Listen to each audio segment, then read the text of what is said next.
Welcome, everybody. Thank you for being here tonight.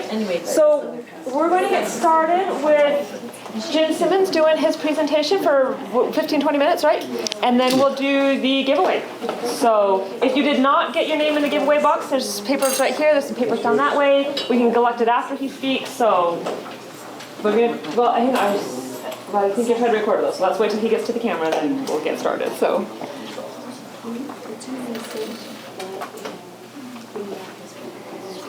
Oh, and it's recording. Okay, sorry. It's recording? Apparently it's recording now. So. Okay. Did you have a question? Oh, you're not raising your hand. Okay. All right, so, James Simmons.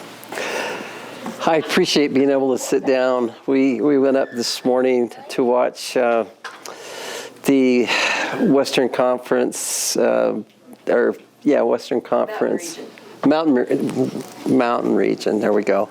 It's the Mountain Region College regionals, and it was really fun. We were up there and got to see. Earlier, I talked about in a class. I talked about a son of mine who he's on a mission now. He'll come back in 7 months, and he's going to run for BYU. And he currently holds the national indoor and outdoor 5K records for high schoolers, and qualified for the Olympic trials before his mission, and decided just to get out in the mission field. It would have taken, he couldn't have got back to BYU fast enough if he did all those things. But the part that I wanted to, so in that we discussed basically how the fastest indoor and outdoor 5K runner in the nation, high school, how he ate to be able to perform so well. And essentially we could sum it up just by saying he ate the same way that the prophet Daniel ate. It takes a little bit of study to learn that pulse has got a whole bunch of different definitions depending on which translation of which Bible and so forth. But in all my looking, what I've learned is really pulse, all it is, it's not just legumes. It's not legumes, just legumes and grains.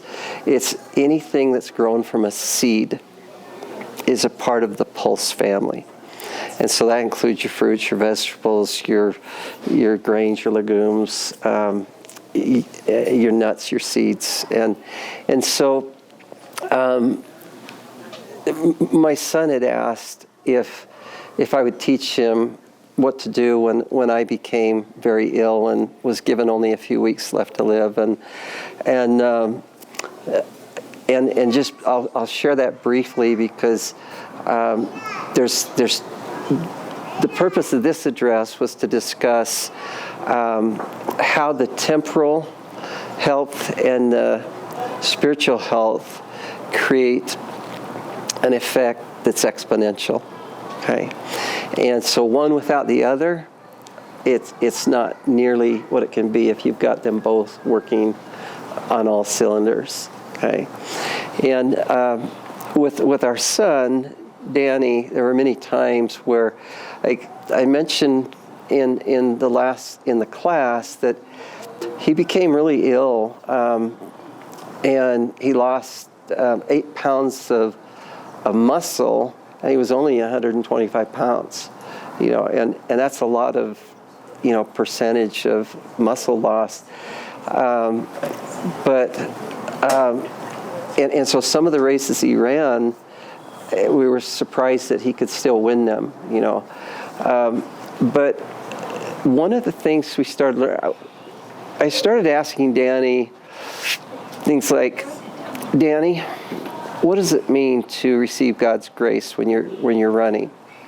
He says, can I do that? And I says, I think he offers us grace after all we can do in any area of our lives. And it was interesting because there was actually some great coaches, Christian coaches at the time, who were saying there's no such thing as grace in racing. And I said, Danny, there's grace that's given when you're running for God or when you're running with God, and you're doing all you can do. Then according to his purposes, you'll receive the grace you need for his purposes. And so at times he'd be running, and it'd be a big national race, and someone's coming up on him pretty quick, and they're in the last 50 meters, let's say, and he wouldn't get afraid. He would get angry at doubt, and then just, and he'd start saying to himself, I can do all things in Christ, I can do all things in Christ.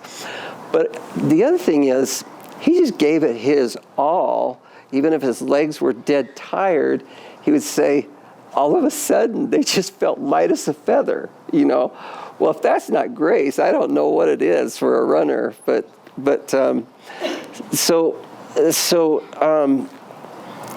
And in his case, he had a platform that he needed to be performing like this to help a lot of kids his age and their families. And we've learned since then that at one of the big races, he instead of resting between races, he went around and he gave out 200 "What Would Jesus Do" bracelets, and he made each person that wanted one tell them what their favorite scripture was, and ask them different questions, and then they could have one. And Colleen, would you tell the story from your sister's ward that we didn't even know occurred, and none of us know when we're just doing good in the world where that good goes. So she promised me I'm not going to say a word. Doing this. So it was the state track and field meet held at BYU, and it was the final day when all classifications were there from 1A through 6A. And Danny gave out 200 "What Would Jesus Do" bracelets, and he had 200 conversations with people, got to know 200 kids, coaches, parents, officials, but doesn't follow through with 200 people. You don't stay in touch with all of those.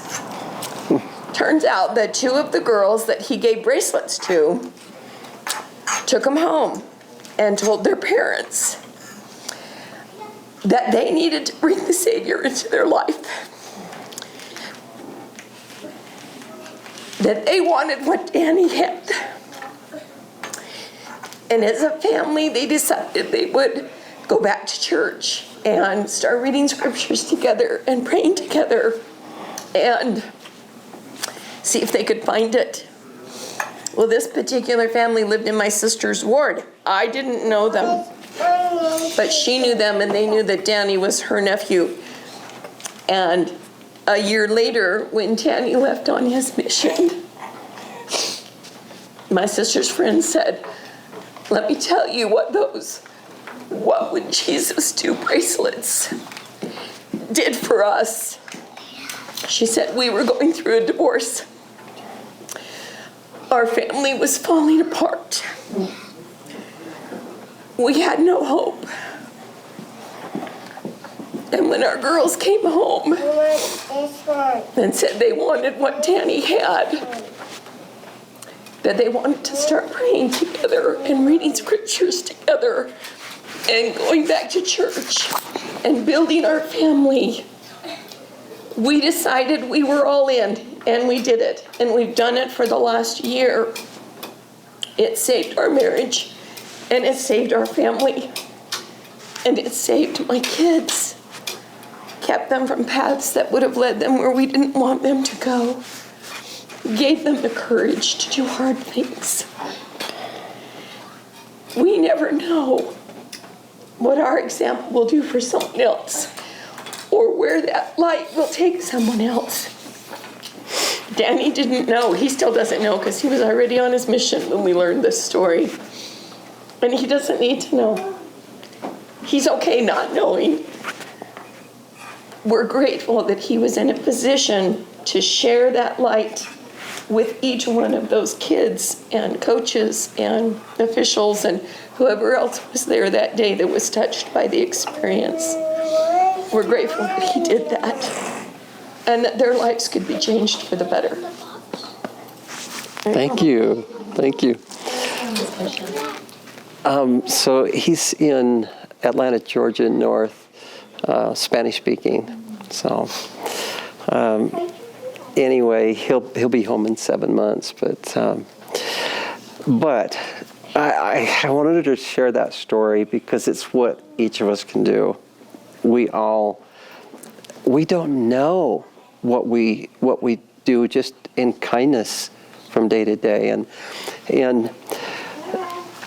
they asked me for a title for this, and I says, well, and I don't even remember exactly what I said, but what finally came to me was the exponential effects of having your temporal firing on all cylinders and your spiritual.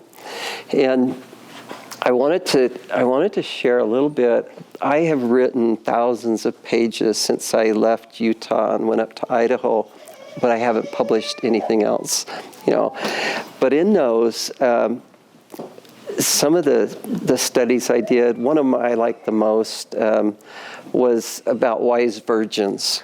Okay, we all want to be wise virgins, right?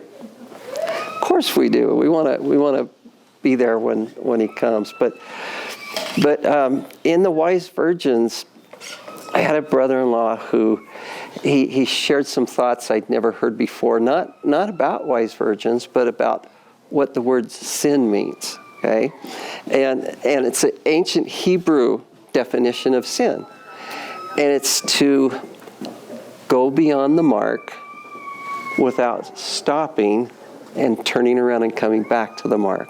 Okay, and the mark being and in our day the mark is translated as Jesus Christ. So we go beyond what Jesus would do, and without turning around and coming back to that mark. And anyway, as far as the exponential effects of to become wise virgins is, I love what Elder Bednar taught about the lamp is our soul. Okay, the oil, the center lamp, is the light and truth that we receive. We can receive further light and truth every single day of our lives. That's why we heard so much about repenting daily. Okay, well, repenting daily. If you study, I want to encourage everyone to study section 93, verse 1, and understand what does it mean to forsake sin and to come unto Christ and to call on His name, meaning praying to the Father in the name of Christ, and to obey His voice and keep His commandments. If we do that continually, what happens is we receive divine instructions, and when we obey those, what do we receive? Further light and truth. And Joseph Smith identified salvation as being, he didn't say it's the celestial kingdom. He said salvation is overcoming every form of evil with further light and truth. Okay? And so wise virgins are those who, we run into challenges every day of our life. But if we use those challenges to grow, last week in Danny's call, he says, I'm noticing something, Dad. He says, I start out the week and I have a doubt. He says, I'm just wondering, is this true, or is this, or is this? And he says, and then I go to studying it each day. And he says, and then he says, all of a sudden, I have a complete understanding about that thing, and I feel really strong, He says, but I got a lot of them because I keep going through this process. And he says, I've got all these weak things in me. And anyway, but I've noticed in our lives, to the extent when we can do it, in our children's lives, we have 10 children, and the extent they do it, that when they're hitting on both cylinders, the taking care of their bodies, doing the things they can do to have the strongest possible bodies, and just drawing as close as they can to the Savior continually. Life is tough, and there's a lot of times where we might not even want to think about those things. But I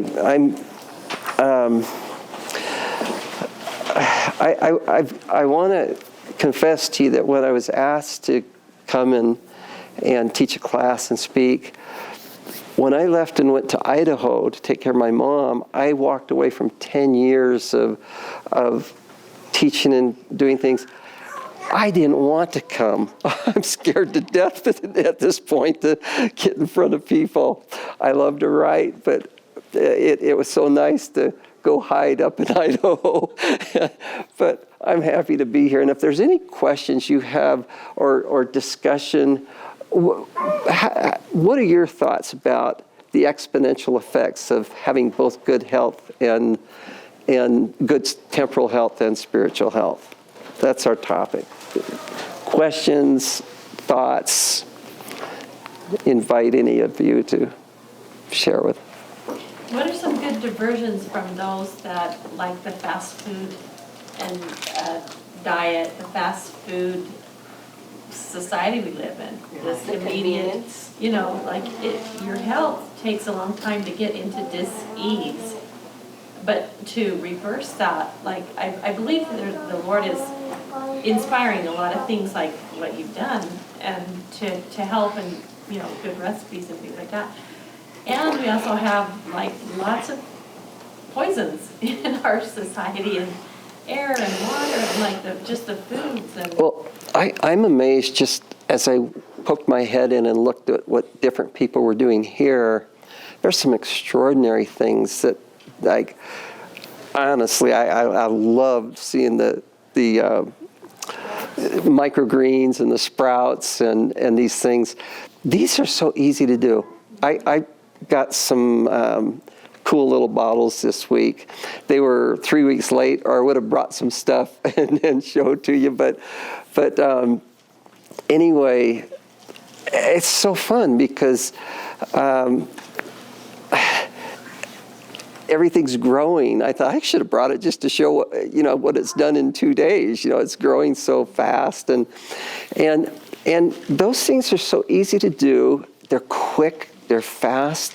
It's just a little bit of attention each day, and you've got magic growing in your own house. That can help you on that journey. I want to share something. Which group were we with when I spoke? And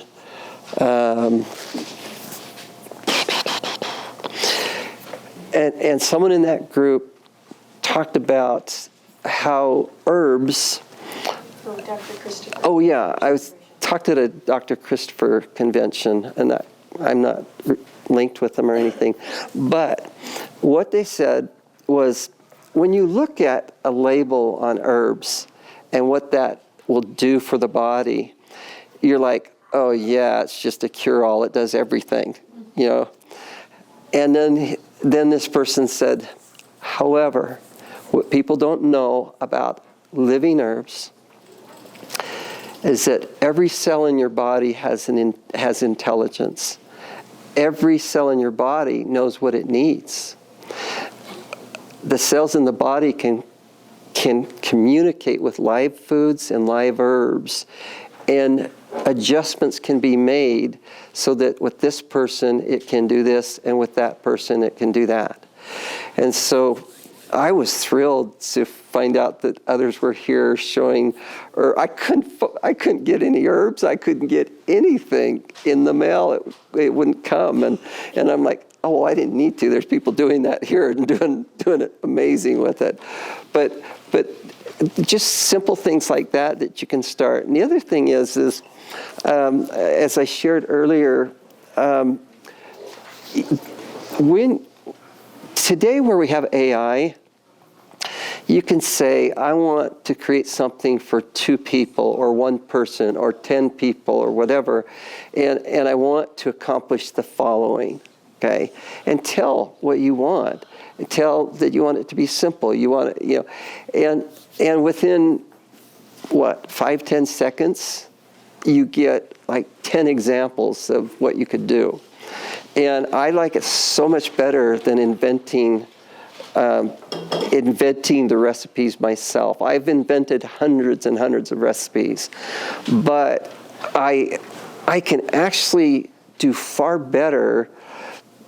And if you've created or worked with enough recipes, you'll know what you'd like to do better than anybody else. And so you can ask AI, I want this. And I happen to use Perplexity because it's on my computer. But it also is one of the best research AIs out there. And so when I ask it anything, it even includes research to show, well, this is what you should expect to be able to have. And so I think we live in a whole new world as far as being able to create simple things. One of the things, and sorry, did you have some? Go ahead. Okay. Anyway, but that's a very good question. And are there other questions? I'm going to interrupt you. This is not French fries and hamburgers or tacos. This is apples off the tree, tomatoes off the vine, carrots out of the ground. It's a mindset, it's a culture. And to address your question, Nancy, in order to help people who are caught up in that convenience food world, it's a grassroots movement. You got to start somewhere. Start with a fresh apple. I love eating this way all the time, but others don't, and it's an acquired taste, unfortunately, because of all the food additives and addictive items that are put into convenience foods. But the more you can expose children in particular to original fast foods, grapes, apples, oranges, bananas, carrots, celery, tomatoes, avocados, their taste buds will change and they will begin to crave those things. And it will bless their lives as they eat whole foods. So return to the original fast foods, not the commercial fast foods. Let's get back to the basics. We have 4 children that we take care of 4 days a week, ages 4 to 9. Is it 10 now? 10. Oh, 4 to 10. And we keep bowls in our kitchen that have fresh fruits, and we always have blueberries in the fridge. They know they can get strawberries, and at first they were like, no, I want candy. I want this. I want that. Potato chips. And they started. Nope, not here. Yeah, and now they're all eating healthy foods. Every day after school. They love how they feel, and they love the way they taste. There are days when we are not watching them, that they will come to our door and say, can I have a bowl of blueberries? Yeah, when it's not our nanny time with them. And whatever. Yeah. Because they love the way it makes them feel. So. I've never been a child that doesn't like anything sweet, but I have a grandson that does not like any fruit, and he's great with the other things.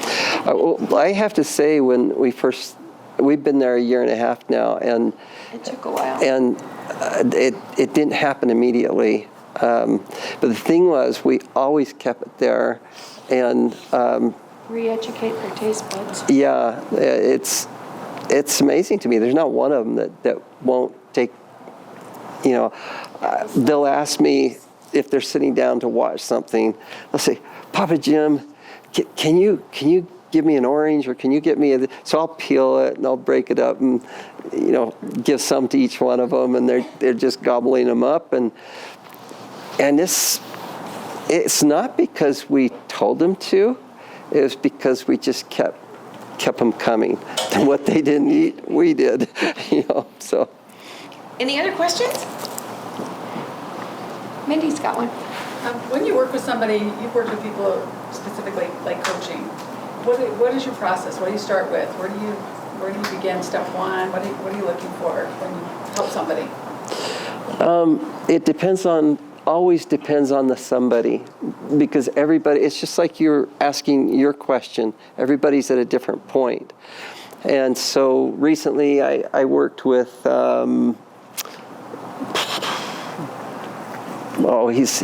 he's number one in the country right now. What was Jackson Spencer. He's a runner. And he came and spent a day with me, and we did all kinds of fun things. I showed him how we eat. I showed him where my son Danny did all his runs, and just spent a lot of time with him. And he was ready and willing and wanting anything I could share with him. Others, and it's different for every single person. And you just have to know where their level is and give them what they're ready for. Yeah. Can I just share one thing that I remember you saying that your kids at school, when they were asked, what did you have for breakfast this morning? They said, we had ice cream and cookies.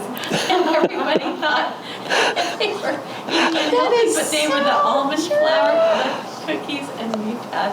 They were dehydrator cookies milk. made out of apples and oranges and oatmeal. I forgot about those. Yeah, so they're more like a granola bar, but they were dehydrator cookies. And then we would do like a coconut milk ice cream that didn't have any sugar in it. And yeah, my kids ate that for breakfast. They loved it. But when they told their teachers that they were having cookies and ice cream for breakfast, their teachers were like, ah! Okay, yeah. Is that recipe in your book? It is. It is. There are some very good tested recipes in there. And Dressings. pardon? Your dressings are very. Yeah. Yeah, and I've invented so many more. Like one of my favorite dressings, we get apple juice that has never been processed. I just pour a little apple juice in the blender, throw in some cashews, blend it up, and it's a nice, creamy, absolutely good on every salad. So, and there's... For those who have like teenagers, older kids, when we first started changing our diet, I had a house full of teenagers, 4 teenage daughters and a teenage son, all at the same time. They were a bit resistant. They were, honestly. They felt like they were weird. They wanted to fit in with their friends. They wanted to be able to go out to eat. And we encouraged them to go ahead and do those things. But the basis of their diet was controlled at home, and it was based on these healthy principles. And when we began making those dehydrator cookies that my kids eat for breakfast, my high schoolers would take a bag of those to school as a pluck bag and stick it in their locker, and that's what they'd snack on during the day, because they're always hungry, especially when they're athletes, and all of my kids were runners. And their lockers became the gathering place for all their friends. They'd go through 50 dehydrator cookies in a day, and I'm like, are you kidding me? In the school. But everybody was eating them. Everybody was eating them. And they'd all come over after school for smoothies and for more treats, which were always healthy treats. Eventually they buy in, and eventually their bodies encourage them to continue the process. So there's a bit of a learning curve at the start, but it works itself out over time. Back to that important question of how do we meet people where they're at? Because that's really the only way to be able to go anywhere with them. I remember when we lived over in American Fork, the other people on the team got curious about how Danny ate, and so we would just set up a banquet and have them come over and eat, and some of them were very leery. One of them absolutely loved it and started coming every day to lunch, to our house for lunch. Teenage boys. And he's the only one besides Danny that ended up getting fast enough that he got a scholarship with BYU. And it was amazing how fast he became. I never thought he'd become that fast, but I know it had an impact on him. So. And I think Rebecca is ready to do our raffle. So are there any other I questions? just have a really quick one. The carnivore diet is really popular right now, and they say it gets rid of all inflammation and all that. Do you have thoughts on why that is? The carnivore diet? Yeah, that's what supposed to do. It's interesting when you basically, this will seem kind of funny, but it's a type of fast. Okay, you're fasting from everything except this. Animal-based foods, they're processed differently when you're in a fast than when you are eating something you don't need at all. Okay, so let's say I'm eating lots of fruits and vegetables and that. If I eat all the animal-based foods I can, whatever the body cannot use, it's broken down, and it typically your protein or your amino acids. well, it's broken down, and it becomes very hard on the body. Okay, so if all I'm eating is animal-based foods, it's going to do a different thing to me than if I'm so.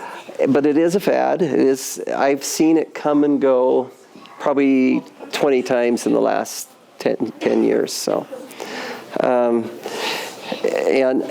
I've had so many friends that have done it who had really good results. My sister had really good results. She went from 300 pounds down to about 150. But then she got heavier than the 300. And so if we try and find a direction that it's just a good day-to-day, that's far more intelligent than and that's the thing is, I've taken a lot of time to study what happens, and even I don't read that every day, and being asked the question, I'm like, I know right where that is, where I've written, the answer to that, but I can't remember the answer. Anyway.